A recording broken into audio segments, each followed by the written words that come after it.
Well, hey everyone, here we are at Delaware County. I want to welcome you to one of the day rooms that are under construction currently. Today we're going to walk through a few different things. The first three things that I want to show you are inside of the steel cell, the actual mezzanine, security mesh barrier, and the bulkhead barriers, as well as the detention opening and all of the different aspects of it. And then later you're going to hear from Rick Lewis with Willoughby Plumbing Systems and Michele Dorsch with Accurate Door Controls. Well, here we are. We're outside of a 4-man steel cell. It happens to have an integral steel cell shower in it with an upper and lower tier. So we're going to go in and look at some of the key benefits of the steel cell product.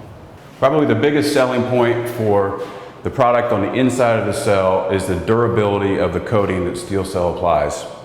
It's a Sherwin-Williams product, industrial marine grade finish, commonly referred to as polyurea coating. It provides the owner with a seamless coating from the bunk to the shelf, the bunk step, the door frame. Everything in the inside of this cell has a seamless polyurea finish, providing additional durability for the project. So some of the unique things that Steel Cell's done to separate themselves from other products that are on the market. They've got a completely engineered and tested furniture system. So you can see the bunks here, double stacked in this situation. They're fully welded to embeds on the inside of the steel cell wall. And again, the seamless coating continues throughout the entire process. This particular project, the owner elected to have a rollout prevention plate, keeping people from coming off the top bunk. We've got an integral bunk step here that's partially recessed in the actual steel cell wall itself. You've got a robe hook shelf here, robe hooks provided by Norix. Back over here, one of the things that is really unique to steel cell is having the integral shower. So part of this isn't an ADA shower, but the actual pan itself is manufactured by Willoughby. And Steel Cell puts all this together in the plant and then provides the entire seamless coating again for water resistance and durability for the life of the facility. After that, some of the other unique features, you've got a Kenall light fixture up here, security resistant, security caulk to the ceiling, so there's no ligature points and there's no access for the inmates. The only thing that's not coming fully installed when this cell gets brought to the site is that sprinkler head and the little bit of security caulking that's around the perimeter of the floor. And with that, we're going to go outside, we're going to look at the detention opening, which is actually part of the steel cell itself. All right, now let's take a look at the detention opening. Let's just discuss some of the features that Delaware County has decided to go with for this particular project. So you've got a double glass door. So you've got a top and bottom light with the side lights. So also top and bottom side lights, which gives you some additional visibility into the 4-man cell. One of the things that I want to point out that this is a 12 grade 1 detention hollow metal door manufactured by Titan Steel Door, the frame and the bar light itself. You can see that they also chose to go with the food pass so they can use it for feeding if necessary. So after that, so you got the detention hollow metal, and then you're looking at how you're securing these vision openings into the door and the actual bar light itself. So on this particular project, the owner elected to go with a glass-clad polycarbonate product manufactured in Selma, Alabama by Global Security Glazing. So there's really only two options for security glazing, and what I always tell owners is you got glass clad, which will crack if it's hit with any hard object, and or polycarbonate, which actually scratches and yellows over time. So it's one of those things, if you're an owner, you definitely want to have a demonstration, get some samples, talk to some other facilities and understand what product you want in these vision openings. This is a RR Brink 5022 electromechanical lock. So as you can see, Michele demonstrated a little bit later on that the lock itself is controlled remotely. So there's two ways to use this door. So you have controlled access through your SEC integrator. You also have mechanical access, being electromechanical lock. So you can always open your doors with a key. So let's look at some of the unique features of the 5020 lock. So we'll take this cover plate off real quick. What I want to show everybody in a little bit more detail is how easy this is.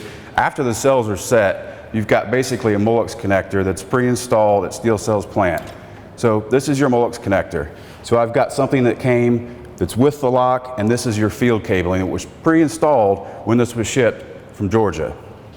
So after we've installed the cells, we're able to immediately install all of these locks, thereby securing the lower tier cells within a week of installation, preventing damage from your pre-finished cell. So right here you've got a bevel bolt, which is basically a dead latching bolt. So you can slam the door shut, and then your door is going to dead latch if the roller bolt is engaged. This is the roller bolt or dead latching mechanism that provides two different things. So the door will deadlock once this lock status roller bolt is engaged. The other thing is once you can kind of hear the switch in there, but basically also when it dead latches, it makes the lock status switch, which tells the secured electronic system that the door is secure. In addition to the security of the lock status switch, you also have a door position switch, which is up here. This basically tells the staff in the control room whether the door is open or closed.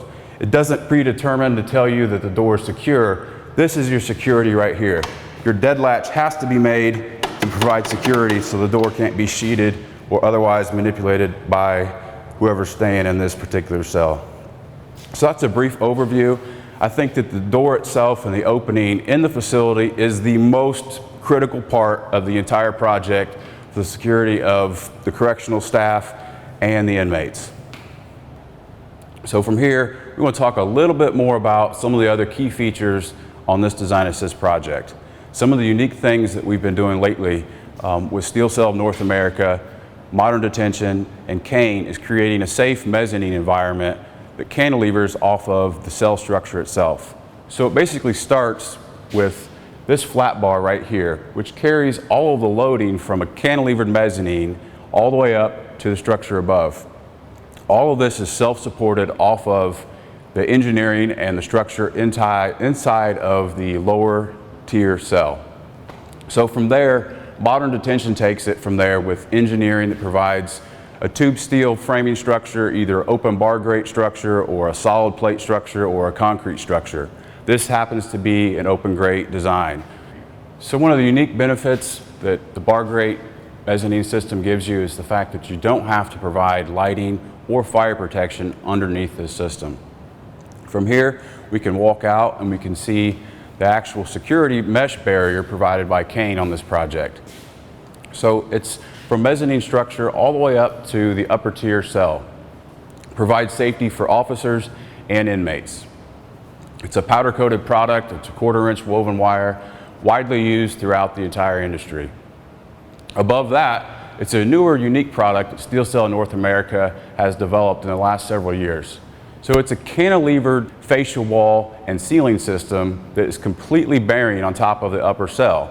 So there's actually trusses on top of the cell you can't see, and then it's formed with 12 gauge panels and batten plates to provide the security barrier and fascia wall complete within the entire fascia wall and mezzanine system.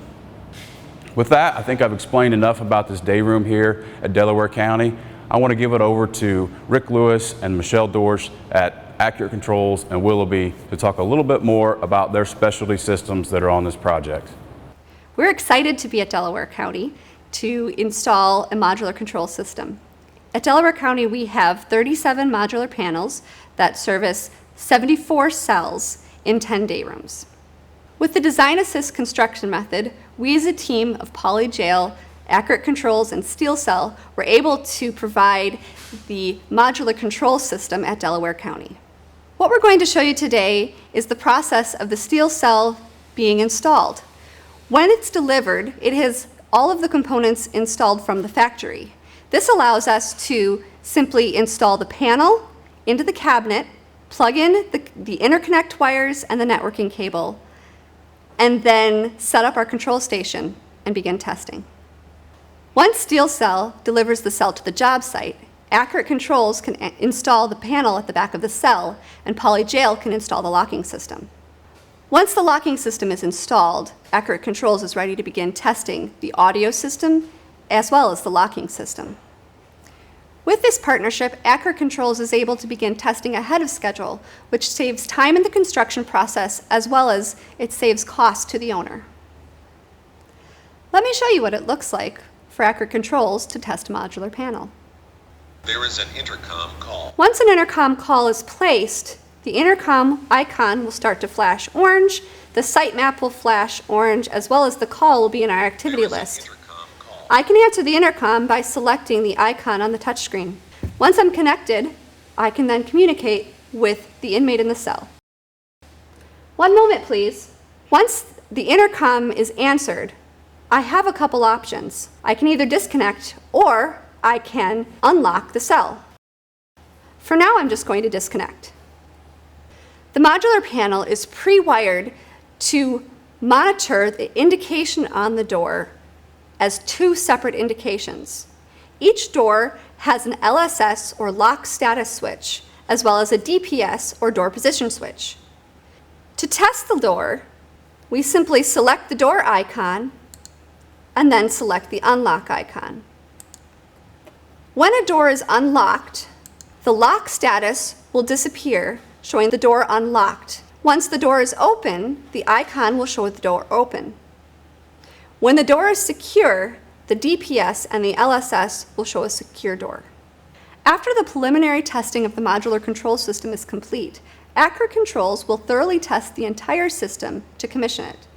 Once commissioned, Accurate Controls will send a certified trainer to provide operator, administrator, and maintenance training to your staff. After testing, commissioning, and training, Accurate Controls remains on site until the facility is operational. As Jared said, my name's Rick Lewis. I'm the National Sales Manager with Willoughby Industries. And for those of you that don't know, Willoughby Industries is the plumbing component to the Pauly Jail and Steel Cell of North America team. We are the manufacturer of the stainless steel plumbing fixtures and electronic plumbing controls and shower equipment that goes inside one of the steel cells. You'll hear a little bit more in a presentation later today from our ownership team in regards to who Willoughby is and what we're all about. You also get to take a peek inside our manufacturing operation. But I think for right now, let's go inside the cell and take a look at the plumbing component of the steel cell. What you'll see inside the cell as far as where Willoughby has involvement on the plumbing side of things is each of the cells will have a stainless steel combination lav toilet unit. The combination lav toilet unit is fabricated from heavy gauge, 14 gauge, type 304 stainless steel. It's all one piece. And again, you'll be able to see some of this when they go through the video later today as far as how this product is manufactured. But the nice part about it is everything is all welded. There's no loose parts on this fixture. And so when you don't have to worry about the inmates being able to get something off the fixture and using it as a weapon or using it as a device to harm one of your correctional officers. So it's an all one piece unit with no removable parts. From the standpoint of what you're seeing on the backsplash of the fixture right here, we have 3 push buttons. We have cold, we have hot, and we have flush, okay? And so the operation of this fixture would be the button gets pressed, and you'll begin to see then water flowing out of the bubbler, what we call the bubbler spout. So you can either use that as a drinking fountain device or as a hand washing device. You know, because the cell is typically small, that's one of the reasons why we have the combination unit with the toilet and sink built into the same cabinetry, so we save space as far as the footprint, but we then also utilize the spout on here as both a drinking fountain device and a hand washing device. So we have hot, we have cold water that then goes into the sink bowl, and then also then the third push button that's off to the side right here is the button here is for the flush of the toilet. And one of the things I want to call your attention to when we look at this toilet, okay, I can tell you plumbing is a huge maintenance item inside a jail, okay? This toilet's going to get flushed when this cell is operational anywhere between 25 to 30 times a day. Okay, and so plumbing is a huge maintenance item. I can tell you I was up last week with the Branch County Sheriff up in Coldwater, Michigan. He shared with me that they spent more money on Roto-Rooter last year than they did on ammunition for their sheriff deputies. Okay, and I don't think, as the people that are listening to this presentation, if you're a sheriff, if you're a jail administrator, if you're a chief deputy, I think you probably have experiences that are similar to that. Plumbing will be your #1 maintenance issue inside a jail. And why is that? Well, if you look at this cell, okay, the plumbing fixture is the only device that's operational in here. I don't see anywhere on these walls any sort of thermostat to be able to adjust the temperature. Clearly, the inmate doesn't have the ability to open and close the door whenever they want to. There's no windows that they can open back here on the back wall. The only thing in this cell that they have a cause and effect relationship with is this toilet. And because it has something on it, and it does something for them, they will try to wreak havoc on this particular item in this cell. So one of the things that I wanted to show you again is when this toilet flushes, we've developed a unique flushing mechanism, and I want you to be able to see in the front of this bowl there's going to be a jet of water that's going to shoot through that tube and help the water and the paper and the waste jettison through the trapway. So here's what we'll see. See that flush of water right there as it's shooting everything back through the trapway? That is very critical to avoid drain clogs and any of those type issues that you would have with a typical toilet in a jail cell. So when we just shot the fixture, you might ask, what is this right here? Okay, that right there, that is a vacuum sensor. And what that is part of one of the options that this fixture has, and Steel Cell has made it a standard on the products that they provide, unless the owner specifically states that they do not want it. But that is the toilet overflow preventer option. And that device does exactly what its name says it will do, is it will eliminate a toilet overflow. Raise of hands. I can tell you, I would guess that the sheriffs, the chief deputies, and the jail commanders listening today will tell you that the overflowing of a toilet is a big problem within their current jail. And that device right there, what happens is when the water level rises to a point, let's say that they took a bed sheet, they took a pillowcase, they took shoes and shoved it down into the tube on the toilet and then started flushing that toilet to the point where the water level in the bowl rises to the point where it blocks this sensor. Once it blocks that sensor that's normally pulling air through it, and that sensor begins to start pulling water through it, what it's going to do is it is going to trigger the cell valve controller, which we'll show you here in a moment, the cell valve controller back into chase, and tell the cell valve controller, hey, this toilet is going into an overflow state, and immediately that cell valve controller, the brains of the unit, is going to shut the supply of water off to this fixture so they are unable to add any more water to that toilet to cause that toilet to overflow. Okay? We went at one of our water management system that we have, which is called the WMS2 system. We went at that system for two reasons. Number one is water conservation, where we'll be able to show you how you can limit the number of times that this toilet flushes throughout the day. But I think even a bigger feature to that product than the water savings component is the control. It gives you control over inmate water usage, so they literally cannot sit here and flush that toilet 1,000 times a day, which is what can happen on conventional type plumbing if there's no water management component. So the other things that Willoughby produces for Steel Cell in this cell here would be the mirror. Okay, this is a one-piece, all stainless steel, die-stamped mirror with the reflective finish put on it. No glass. You don't need to worry about any shattering of glass. So it's a one-piece mirror. We do manufacture a line of towel hooks, which is this is what you're seeing is what we call the class type towel hook assembly, and we do manufacture those. We also, and sometimes there are people that ask for this shelf to be in stainless steel, and we will manufacture the shelf in stainless steel if the specifications call for it. The last item is the shower. So on the shower setup here, which is obviously plumbing as well, Steel Cell makes this nice cabinet that goes into the back of the cell.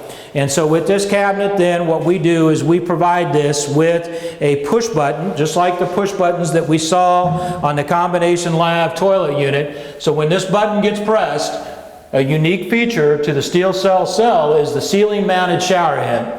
which then sprays down instead of out. And then, you know, the point when once a shower curtain is installed on this is the goal is to keep that water inside that shower cabinet and not have any fugitive water out here on the floor, which could be then used as a slip point for someone to slip on. So basically the operation is the button gets pressed, and I move my hand out very quickly there, and the button gets pressed, and you'll see that the flow of shower or water is coming out of that shower head and then falling to the drain that is at in the bottom of the shower right there. So that is, from a internal cell standpoint, those are the products that Willoughby provides for the Pauly steel cell team in terms of plumbing. Okay, we've seen what happens plumbing-wise in the cell, and so what we wanted to do is take you to the other side of the wall and welcome to the plumbing chase, or the mechanical pipe chase. As you can see, this pipe chase here is a staple of the Pauly steel cell design as their preferred design, which gives you plenty of room for maintenance access to be able to maintain the plumbing, to be able to maintain the electronics and all of the different items that would require maintenance at some point in their time. So we would just call this attention to any of the architects that are viewing today's presentation to make sure that you consider the rear chase, pipe chase, whenever you're making your design. So as we come back, as it pertains to the Willoughby equipment on the plumbing side of things, one of the first things that we want to talk about is the cell valve controller. We were talking about on the in the cell, you know, what happens when those push buttons are pressed. When those push buttons are pressed, what they're doing is they're sending a signal here to the cell valve controller. The cell valve controller is the brains of the system, okay? This is what the brains of the water management system. So it receives the inputs, and as long as this cell valve controller says it's okay to send an output, then something will happen.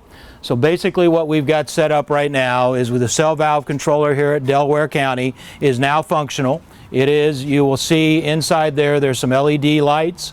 The green light that you should be seeing now shows that there is power to the system, and then the red blinking light indicates that it is a communicating system that now has been programmed with the various programs that we have built into the circuit board inside the box.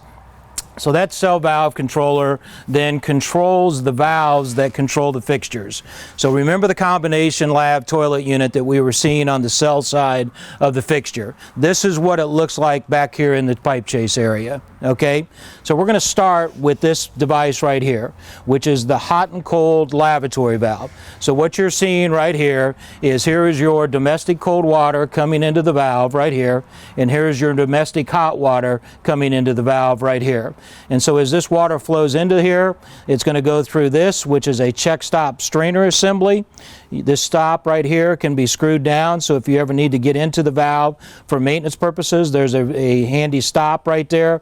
It also has a strainer that's built into this area right here that strains any foreign material that might be coming down the line, such as solder, dirt, sand. You know, we're trying to get that strained out before it gets up into the valve.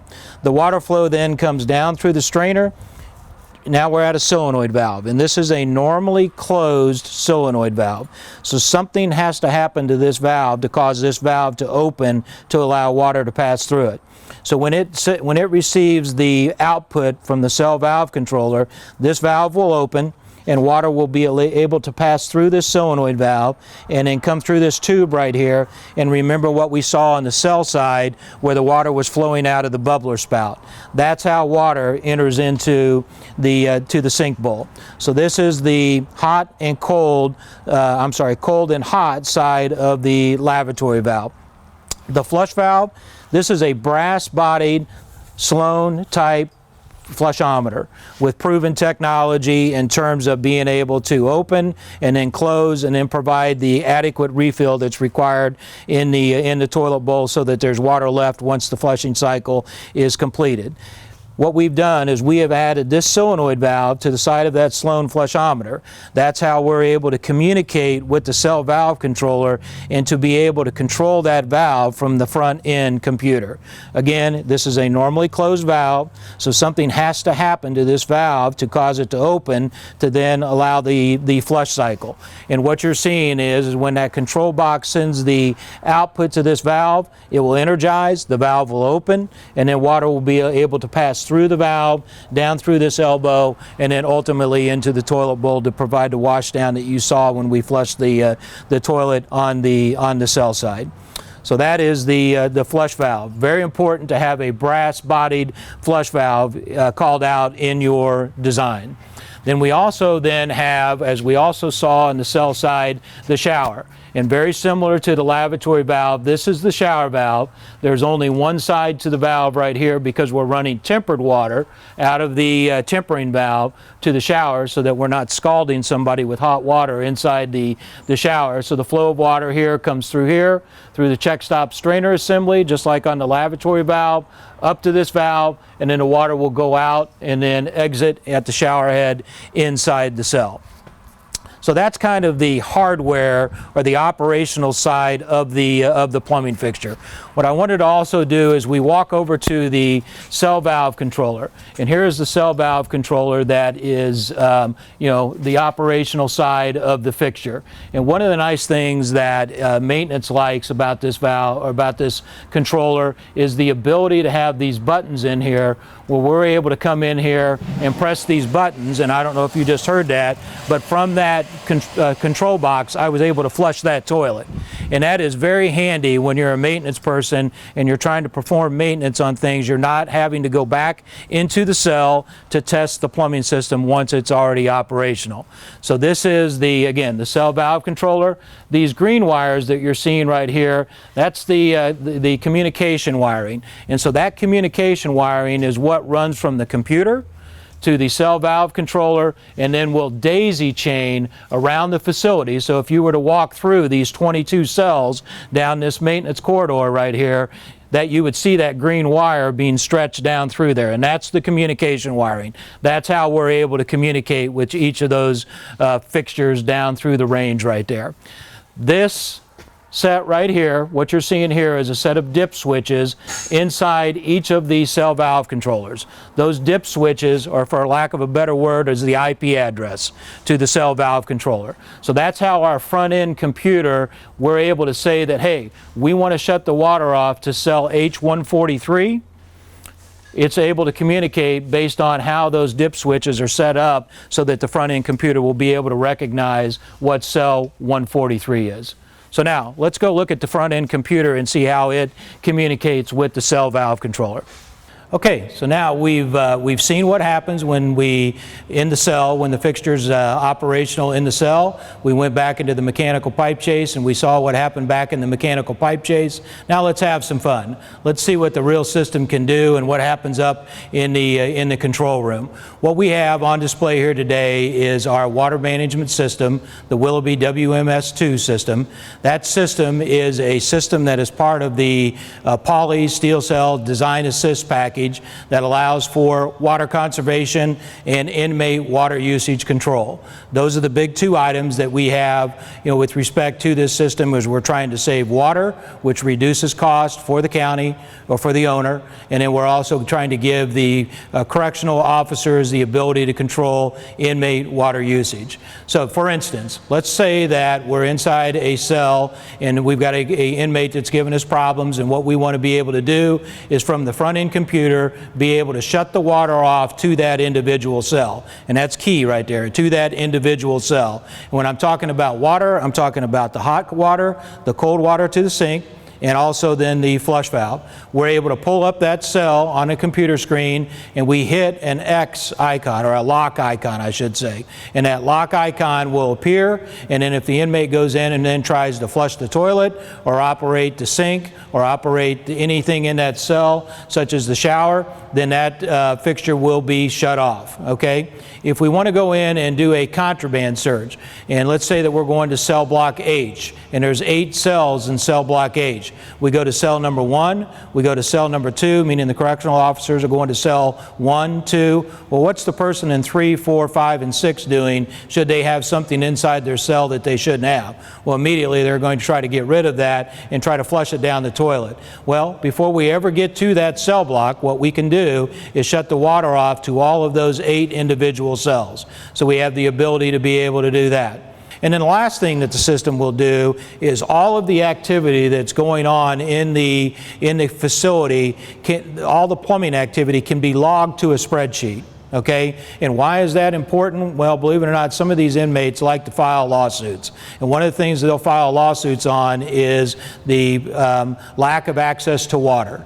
And what we would then be able to show them that, hey, if they say they hadn't had water in 48 hours, we'd be able to show them that, hey, here's a report that shows that this fixture was flushed at this time, this minute, this hour, this second, and be able to log a report like that that then can be printed out for you. So those are just some of the features that the Willoughby Water Management System allows you as the facility operator. With that, I want to thank everyone for watching this seminar and being part of it. Appreciate you listening to learn a little bit more about the design assist approach for a correctional industry. I want to thank Rick Lewis and Michele for both coming out and sharing their unique systems for this project. And with that, we're going to send it back to you, Joe.